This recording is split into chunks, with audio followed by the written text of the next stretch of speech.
Kasi she has competed in several competitions already as a national team. Yeah.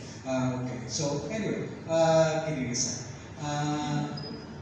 now that you've elaborated a little bit on touch football, yan ang irony ng touch football eh.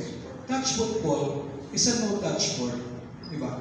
Because touch rugby is a no-touch sport where there's no physical contact.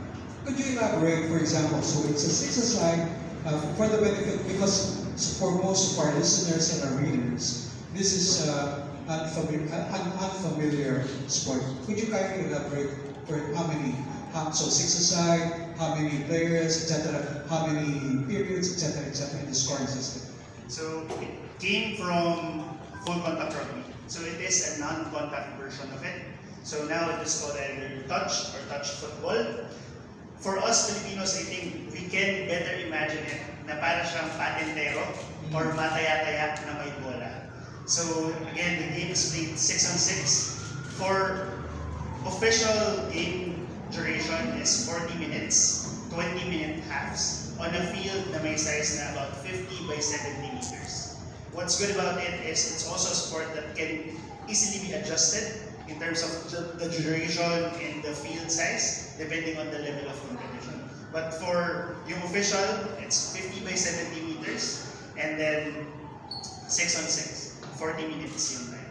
And then you are able to score. So yung difference niya for a contact rugby is that instead of tackling, you just need to get touch. So touch lang siya, parang mataya-taya. Pag nataya ka or pag na-touch ka, it's as if you are tackled, you have to put down the ball. In touch while possessing the ball. Yes, so while possessing the ball, when you get touched, you have to put down the ball and then step over it, and then your teammate will get it. You have 6 of those touches to bring the ball to your score line or score area. And then you have to put down the ball with intent to get a point. So every score is 1 point. So to be able to reach your score line, at least 6 touches. Yes, at most 6 touches. At most 6 touches. On a field, siguro, a size of a, parang visualize a size of a basketball court, or slightly bigger. Much bigger, sir. So it's size of about football field. So ganun siya, okay. 50 by 70 meters. So one touch per player, correct? Tama ba? In other words, pasa-pasa, 1, 2, 3, 4, 5, 6, until you reach the score line, and possibly tama ba yan? Yung touch ko, it's more of kapag na-touch yung person na may hawak ng bola ng defense. So yung number of passes is unlimited. Okay. So it's more of yung touch ng depensa dun sa may hawak ng bola. Okay. So Kaya, para at least ma-imagine. yes, to clarify ko again, so another difference in this sport is that you cannot pass forward kasi. Correct. So you can usually. yes, you can only pass sidewards or diagonally down. So as you can imagine, para kayo nakalinya and then yung defense sa harap yung nakalinya. And then you have to move the ball forward by passing around the ball, running the ball, and then if you get touched, then you po ibababa yung bola. Yun yung para kayong na-tackle. So you have to put down the ball and then step over it, and then kukunin po siya nung kakamping niyo pa. So by strategy, That's one touch. so by strategy and speed required, iba kasi sa touch football, Yes. mabilisin kasi. Yes. Okay, follow-up question, give way to Arnold. So we have how many teams actually? 3 teams. 3 teams. Then how many countries are competing in the Touch World Cup? Do you have an overview? Depending on the division. Kayo, saan kayo compete? So sa Maybe A, B, and C ba? For the Women's Open pool, so we have 21 teams, Okay. all in all, for the women's division only. So we're separated into 2 pools. So for our pool, kung nasa yung Philippines, may... For the benefit of our listeners, those are 2 groups. Yes, Okay. we have Go. 2 teams, 2 groups. In our group, we have 10 teams in that pool. For the World Cup itself, so magkakaroon ng round games. So we have at least 9 games across all 7 days of competition. So that will be from July 15 to 21. For the men's open team, I think we have about the same number of teams competing, around 20. At may dalawang pools din, and they'll be competing as well, and around the same number of teams, and the same goes for the men's open. Ano yun? Top 2 crossover, ganun ba yun? We'll be getting per pool, we'll be getting the top 4 teams that's Top four. crossover. Oh, Yung other teams that didn't qualify as the top 4 teams, magkakaroon ng playoff games for ranking. Wala nang play. Wala. Nang play. Kasi usually, earlier, may mga plate yan, battle for plate B, etc. So, at least ngayon, I ask these questions because para malaman nila na touch rugby is a tough sport. Very tough sport. It's not just, I will be, given my present rate, mahirap. Siguro sa rugby na lang. Anyway, thank you very much for entertaining your questions. Next, please.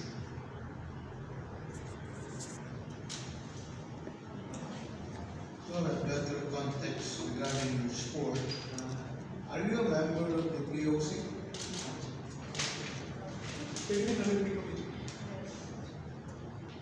We are currently not a member of the POC, but we will like to be a member soon enough. And I think after our success at the 2024 World Cup, we will certainly be applying for POC membership. This is a sport that can be played at primary school and high school level and university level, and it's a great sport because it brings together girls and boys, men and women under one roof.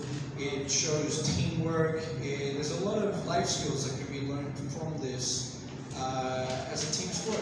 I think we would have a very positive impact in the growth of the Filipino youth if we could participate more widely in the Philippines. Yeah, because you've been here 20 years, or for more than 20 years, and yet you're not a member of the POC. How do you think you could grow without being a member of the POC? How many players do we have now all over the Philippines? It's a very good question. We have, I think, under TAP, we have about 9 or 10 teams registered.